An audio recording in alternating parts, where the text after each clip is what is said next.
is what I like to call Pattern Challenge. We will be using the skills we learned in Project 2, which is our watercolors, and Project 3, which was our charcoal.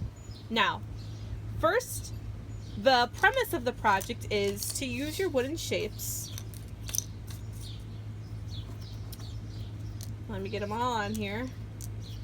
So what I am challenging you all to do is to use your wooden shapes,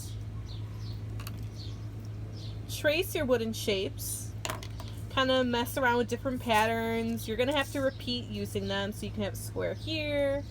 And I want you to fill the entire page with traced shapes. So you trace your square. Okay, now you have a square here. Trace your rectangle.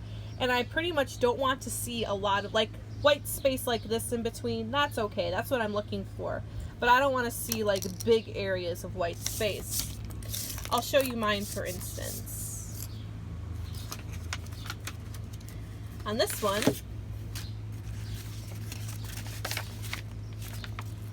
I gotta put it down with some cups so you can see.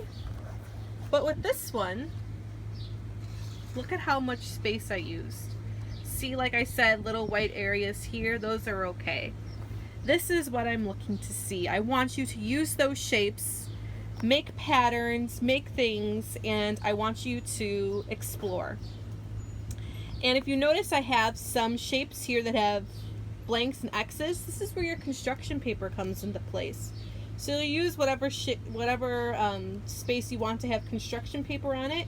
You'll trace this on the construction paper, cut it out, and you can glue it on here. That's an option. It's optional. You don't have to do that. But I would like for you to try at least 4 different watercolor techniques. Here, I used wet on wet. I put water down here, and then I put some red and blue on here to make it look wet on wet. If we look here, this is wet on dry.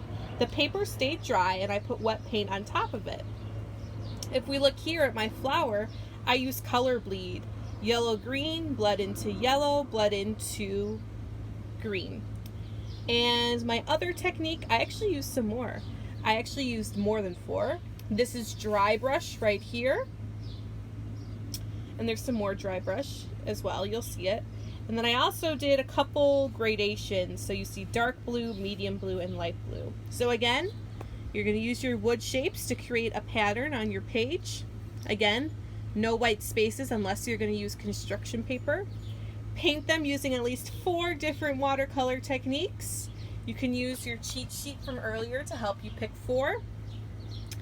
And yes, and then when you're all done, I would like for you to go back in with charcoal. I used some side here, I used cross hatching here, and I would like for you to go back in and accentuate some of those lines that you made. Shapes are the perfect thing to practice charcoal on. So again, have fun, and I hope you are able to complete the pattern challenge.